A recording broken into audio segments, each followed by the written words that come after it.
Conexão Brasil. Oferecimento Sindicato dos Professores da UFMG. Bem-vindos a mais um programa. O tema de hoje é ensino da matemática, problemas e perspectivas. Nós sabemos que o ensino da matemática continua sendo um desafio. Tem melhorado muito nos últimos anos, mas o desempenho dos nossos alunos continua muito baixo, tanto em exames internos, sobretudo também quando se compara com o desempenho de outros alunos de outros países, né? E nós sabemos que a matemática é fundamental, não só para o desempenho profissional a um nível interno, mas também do ensino da matemática, do ensino das ciências. Depende o desenvolvimento da ciência e da tecnologia, e da ciência e da tecnologia depende a inovação, e da inovação o desenvolvimento econômico. Por isso, o ensino da matemática tem sido crucial nos dois sentidos, tanto para o desempenho acadêmico e também profissional, quanto exatamente para a inovação e o crescimento de ciência e tecnologia. O nosso convidado é o professor Michel Spierer, que é professor da Universidade Federal e também com doutorado nessa área e um especialista nessa área. Bem-vindo, professor, para discutir um tema tão interessante, né? Muito obrigado, Domingos. Agradeço o convite e a oportunidade. Como está o ensino e o aprendizado da matemática no país, professor? Ambos, por parâmetros objetivos, mal. Sim. Mas isso é uma questão histórica, não é uma questão presente. Sim. E tem melhorado dos últimos anos para cá? Tem melhorado gradativamente, mas o nível alcançado ainda é insuficiente em geral. Sim. E aí, como está, por exemplo, a formação do professor? Mal. Mal? A formação do professor é má, há cursos de excelência, entre os quais, por exemplo, da UFMG, mas, em geral, a formação do professor é uma formação utilitária, sem um verdadeiro conhecimento da disciplina. Utilitária em que sentido? No sentido que a experiência do professor se resume a transmitir algoritmos e métodos sem explicar como que eles funcionam, ou seja, se transforma numa experiência quase autoritária, eu diria. Por exemplo, se nós pegarmos a UFMG, quantos alunos entram por ano e quantos são formados? Bem, nós temos 40 alunos do bacharelado, 80 divididos entre licenciatura diurna e licenciatura noturna. Sim. A formação, o número de alunos formados em licenciatura é significativo, eu não tenho a percentagem exata. Agora, o número de alunos formados de bacharelado é muito, muito reduzido. Quem que vai para o bacharelado e quem que vai para a licenciatura? Essencialmente, o bacharel é aquele que decide seguir uma carreira acadêmica em matemática, seguir para o mestrado e para o doutorado. O licenciado já tem como objetivo lecionar nos ensinos fundamental e médio. É médio, né? A situação aqui em Minas é uma situação boa do ponto de vista da oferta de professor ou falta professores de matemática no Brasil todo? Faltam professores de matemática no Brasil todo, professores qualificados. Sim. Nós ainda temos o problema dos leigos que ensinam matemática. Sim. E no ensino da matemática, quais são os métodos mais utilizados ainda? Bem, os métodos mais utilizados, em geral, são a repetição e a decoreba sem um trabalho intelectual por trás para justificar o que se está fazendo. De entendimento das coisas. De entendimento real, de por que se fazem as coisas, sem uma crítica, sem uma análise. Porque, em geral, digamos, o próprio ensino, todos eles, é do concreto para o abstrato, né? Como é que se aplica isso na matemática? Ou é muito difícil fazer, digamos, essa correlação ou essa relação entre a prática, a contagem das coisas e o abstrato do número? Isso depende muito do nível de ensino. Você Sim. não pode fazer isso, não pode passar para o abstrato, por exemplo, para crianças do ensino básico. Sim. A passagem para o abstrato ela vai se fazendo gradualmente no ensino fundamental e já pode ser feita com razoável proficiência no ensino médio. Perfeito. Nós vemos aí novas tecnologias o tempo todo. Em que medida, digamos, essas novas tecnologias têm sido usadas tanto no ensino quanto no aprendizado da matemática? Essa não é exatamente minha área, mas eu diria, pela minha observação pessoal, que as tecnologias são usadas um pouco como eu acabei de falar. Elas são usadas de modo, vamos usá-las sem realmente um entendimento da matemática que oriente o uso dessas tecnologias. Pois é. Calculadoras são usadas no ensino fundamental e médio e no ensino superior? São uma opção do professor, mas o problema das calculadoras é que elas também, você precisa saber quais contas fazer e ter um pouco de crítica sobre o resultado. Sim. Não é possível você digitar 2 vezes 3 e escrever um resultado 4 sem criticá-lo apenas porque você digitou errado. Sim. E caracterizando agora os problemas do aprendizado da matemática, quais seriam os principais, professor? Bem, são de 2 ordens. Uma delas não é matemática, é simplesmente a falta de proficiência com a língua. Para entender um problema, você precisa lê-lo, abstrair dados, estabelecer relações entre eles. Há uma questão de leitura, de português, muito forte aí. A segunda, claro, é a falta de ferramentas para você lidar com um problema mais abstrato que fuja, simplesmente resolva essa equação ou efetue essa soma. Sim. Entrando agora no desempenho, o desempenho dos alunos de matemática da escola pública, da escola privada, há muitas diferenças entre eles? Tirando algumas escolas privadas de excelência. Sim. E algumas escolas federais de excelência, nessa inclui os Cefetes, os CAPES e as escolas militares, o desempenho não há grande diferença entre particular e pública. Perfeito. E o aluno que chega à universidade, tem um bom nível? Não. Não. Em geral, não. O aluno que chega na universidade tem sérias dificuldades nos cursos iniciais, de Sim. cálculo, geometria analítica, por exemplo. Sim. E aí, a estratégia da universidade é dar um reforço ou é digamos, uma reprovação quase generalizada, professor? O índice de reprovação é grande. É grande. Historicamente, houve esforços de dar cursos de preparação anterior, mas não funcionaram bem. Perfeito. E aí temos que entrar agora, quais seriam exatamente os fatores determinantes de um bom aprendizado da matemática? Mas eu vou deixar esse tema, que é um tema bastante complexo, para o segundo bloco do nosso programa. Um instante só, voltaremos já. Interconexão Brasil. Oferecimento: Sindicato dos Professores da UFMG. Interconexão Brasil. Oferecimento: Sindicato dos Professores da UFMG. Bem-vindos de volta ao nosso tema Ensino da Matemática, Problemas e Perspectiva. No primeiro bloco nós falamos mais dos problemas, dificuldades de aprendizagem e também a qualificação baixa, tanto do aluno que chega na universidade quanto do professor e ainda a carência do professor. Já deixamos no ar o tema desse segundo bloco, quais seriam os fatores determinantes do bom desempenho na matemática, em termos de aprendizado, professor? Depende do que você define como bom desempenho. Se você quer um pequeno robozinho capaz de fazer contas sem pensar e aplicar algoritmos sem criticá-los, então a repetição é mais eficiente. Agora, se você quer um indivíduo crítico, Sim. que analise, que use a matemática como ferramenta de crescimento, então você precisa de um professor bem preparado para acomodar esse aluno e de um aluno receptivo, capaz de ler e entender. Perfeito. A melhor educação de matemática é dada aqui em Minas? Numericamente, se você for julgar, por exemplo, pelas medalhas conquistadas na Olimpíada Brasileira de Matemática Escola Pública, então sim, seria uma resposta. Agora, esse é um dado numérico, tem a ver, por exemplo, com a população do estado e o número de municípios. Sim. O que eu posso dizer é que Minas tem tido uma curva ascendente muito forte no ensino de matemática. Ainda, claro, num nível insuficiente. Perfeito. E o que você fez para melhorar esse ensino da matemática aqui? O senhor teria alguma ideia? Não.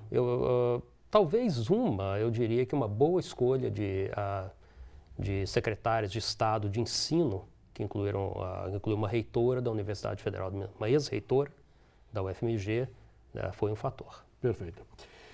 Como estão sendo implantadas as melhores iniciativas e onde para implementar o ensino da matemática no país? Elas são iniciativas locais que dependem muito de universidades.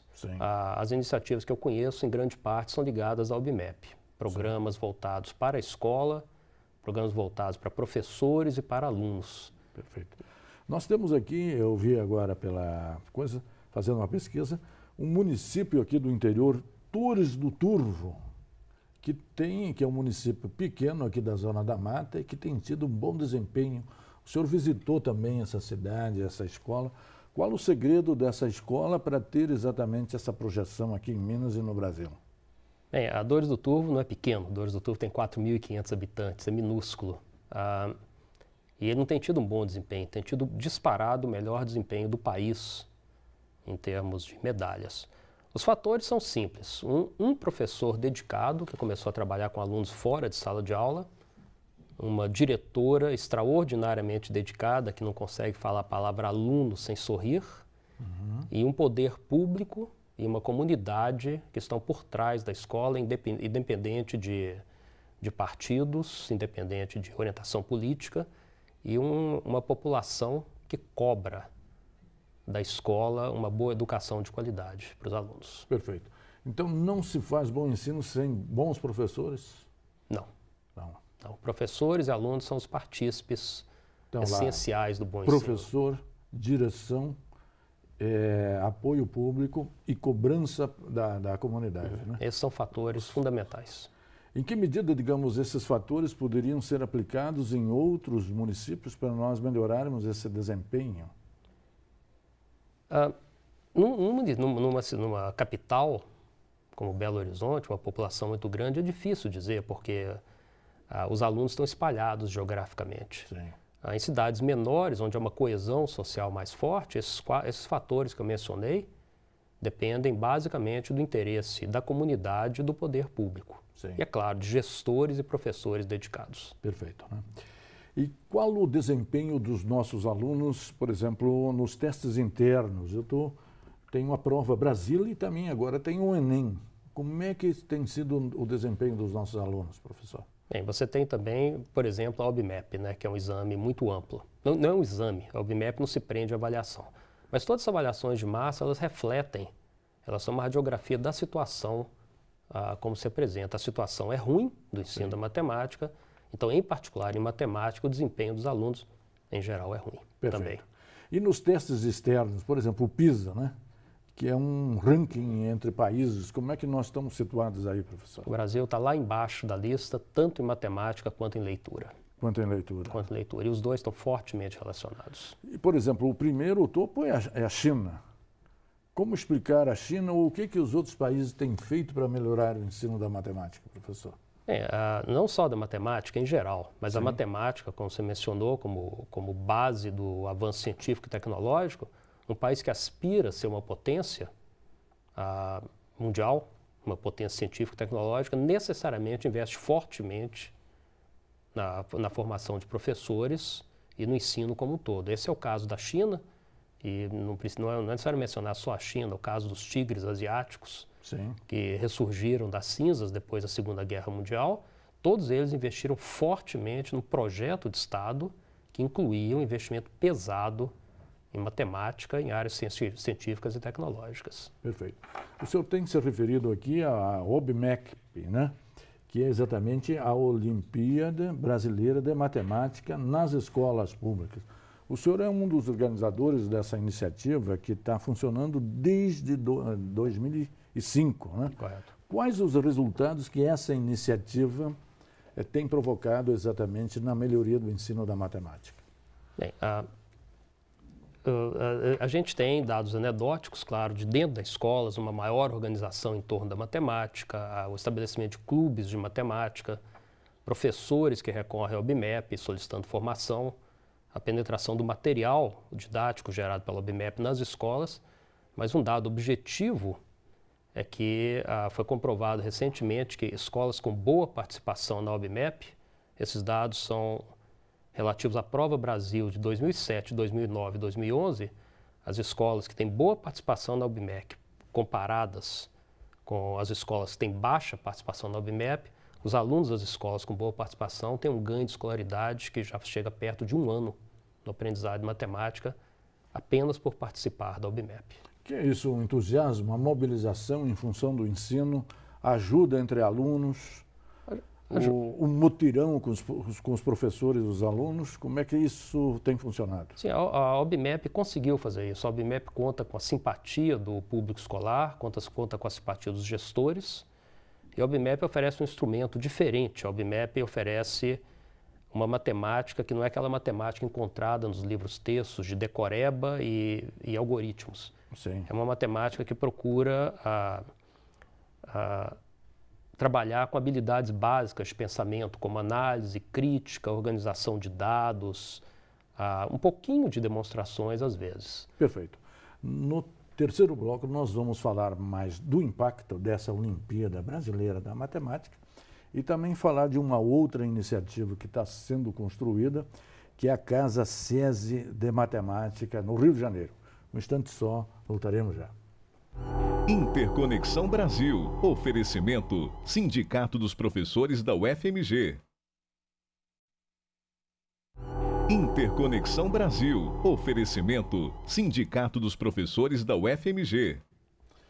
Bem-vindos de volta. Estamos no terceiro bloco. Nosso tema é ensino da matemática, problemas e perspectivas. No segundo bloco, nós trabalhamos e encerramos o bloco analisando a Olimpíada Brasileira da Matemática, voltada para a escola pública, e vimos que, exatamente nas Olimpíadas, as pessoas, os estudantes, os professores desenvolvem habilidades que dentro da sala de aula, em geral, não se desenvolvem. Que diferença é essa? Qual é o método de aprendizagem dentro da escola e qual é o método utilizado exatamente nessas Olimpíadas? Bem, o método habitual usado dentro de sala de aula, no ensino de matemática, é decoreba. Decoreba. Certo? O professor precisa ser bem preparado para lidar com um aluno curioso, que ele faça perguntas que vão além do assunto que está sendo, digamos, discutido no momento.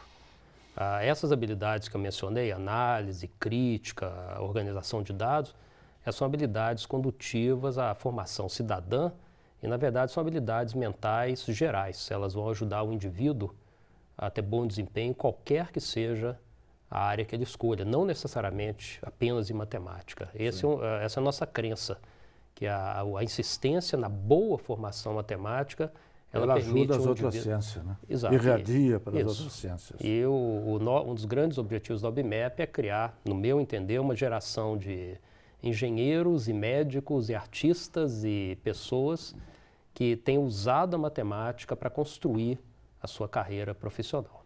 E o impacto da Olimpíada é positivo? Sim. Eu mencionei o dado anterior sobre o avanço, a comparação entre a escolaridade dos alunos das escolas com boa participação na OBMEP e com baixa participação na OBMEP. Ele não é só positivo, como ele é mensurável e é um avanço em termos educacionais extraordinário. Quantas pessoas, digamos, a Olimpíada consegue mobilizar por ano no Brasil e aqui em Minas? Por ano? Em termos de alunos? Sim. A Olimpíada, na sua primeira edição, em 2005, ela mobilizou 10 milhões de alunos na primeira fase. E, no momento, com algumas flutuações, ela estabilizou na faixa de 19 milhões de alunos na primeira fase também. Perfeito. E aí que é um número expressivo. 10%, quase 10% da população do país. 10% da população, mas com isso se puxa para cima exatamente o ensino e o rendimento escolar, ou não? Bem, esse número é muito bonito, ele deve ser levado com uma pitada de sal. Sim. Sim, várias escolas inscrevem todos os seus alunos, você não pode dizer que efetivamente eles estão fazendo a prova motivados. Mas a capilaridade da OBMEP permite captar cada vez mais alunos.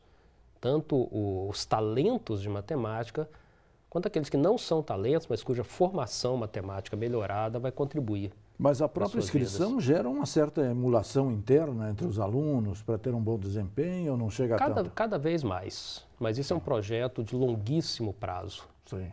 Até que, digamos, todos os 19 milhões estejam entusiasmados em fazer a prova, nós ainda vamos ter algum tempo. E as pessoas que têm melhor desempenho, como elas são premiadas e reconhecidas socialmente? Elas são, em várias cidades, elas viram celebridades locais. Elas são reconhecidas na seleção para escolas. Os Cefetes já usam a OBMEP como um critério de seleção. Elas são reconhecidas no mercado de trabalho. Elas são reconhecidas dentro da academia, com programas especiais de formação, programas de iniciação científica e, inclusive, programas que acompanham o aluno dentro da universidade, independente da sua opção profissional. E essas pessoas, esses alunos, têm, depois que entram na universidade, um bom desempenho ainda na matemática? Sim, claro. E não só na matemática. Nós temos alunos nesse áreas. programa de belas artes, advogados, médicos, que continuam fazendo com bolsa cursos de matemática. Muitos engenheiros. A ideia é criar profissionais que conversem com ambas as áreas. E, ao mesmo tempo, a formação matemática vai ajudá-los bastante. Perfeito. O senhor tem participado de uma outra iniciativa que eu acho extremamente interessante, que é o projeto da Casa SESI Matemática, que está sendo criada no Rio de Janeiro. Que projeto é esse, professor? Esse projeto é parte do projeto geral de matemática do SESI Rio. Esse projeto inclui as escolas do SESI, programas de formação de professores, o uso do software Mangarhai e a Casa SESI Matemática, que é um museu de matemática, mas voltado prioritariamente para o público escolar de ensino fundamental e médio. O propósito, forma-se também aí o professor? Sim, expondo o professor a novas maneiras de ver matemática, a novas experiências de uso da matemática, e outras dependências da casa vão gerar programas específicos para a formação continuada do professor, programas extra-escola para alunos e assim por diante. Em que estágio do desenvolvimento do projeto nós estamos? Bem, no momento nós temos um projeto. O prédio já foi projetado, a construção ainda não começou. O projeto da exposição permanente, o projeto acadêmico da exposição permanente está sendo feito no momento sob minha coordenação. E a construção deve se iniciar, espero, no futuro próximo. Perfeito. Quais as perspectivas de melhorias no ensino e no aprendizado da matemática nos próximos anos aí, professor? Depende da opção de investir cada vez mais no ensino, melhorar as condições de trabalho do professor, das escolas, e de uma melhoria e de uma mudança de atitude com relação à matemática, que a matemática deve enfatizar o uso de habilidades mentais básicas em vez de se transformar meramente num conjunto de fórmulas e algoritmos decorados. Como valorizar mais o professor que, além de mal remunerado, as condições não necessariamente são muito boas, há também um certo desprestígio social com relação ao professor. Como enfrentar essa problemática? Essa é uma catástrofe nacional, esse desprestígio. Como enfrentar isso, eu acho que dando ao professor opções de se capacitar melhor dentro do tempo escolar e com consequente aumento salarial. Perfeito. Quais as consequências em termos profissionais e, sobretudo, para o desenvolvimento do país do baixo desempenho e do baixo conhecimento da matemática? Basta comparar a quantidade de empresas nos Estados Unidos que têm departamentos de pesquisa e desenvolvimento com aquelas que nós temos aqui no Brasil. Sim. São pouquíssimas. Você não cria pessoal qualificado para fazer pesquisa, e a pesquisa tecnológica depende essencialmente de matemática, e com isso você se coloca na posição inevitável de ser um importador de tecnologia. Poucas empresas no Brasil não têm esse perfil. Eu citaria, por exemplo, a Petrobras, que é uma geradora de conhecimento, e ela tem um departamento de pesquisa forte e tem convênios, por exemplo, com o Instituto de Matemática Pura e Aplicada, o INPA, no Rio. O aprendizado da matemática tem a ver com o nível cultural de um país ou não? Ele faz parte do nível cultural do país, né? Um país com baixo nível de cultura, baixo nível de leitura, tem necessariamente um baixo nível de elaboração intelectual, e isso que é necessário para o estudo da matemática. O nível de elaboração intelectual normal. Perfeito. Já é suficiente. Professor, queria agradecer muito sua participação aqui, seus esclarecimentos. Trouxemos a você, telespectador, mais uma reflexão sobre a matemática, a importância de melhorarmos o aprendizado dos nossos alunos, tanto para o desempenho profissional quanto para o desenvolvimento futuro do próprio país. E a você, telespectador, que sempre nos acompanha e nos prestigia, muito obrigado pela sua audiência e até a semana que vem.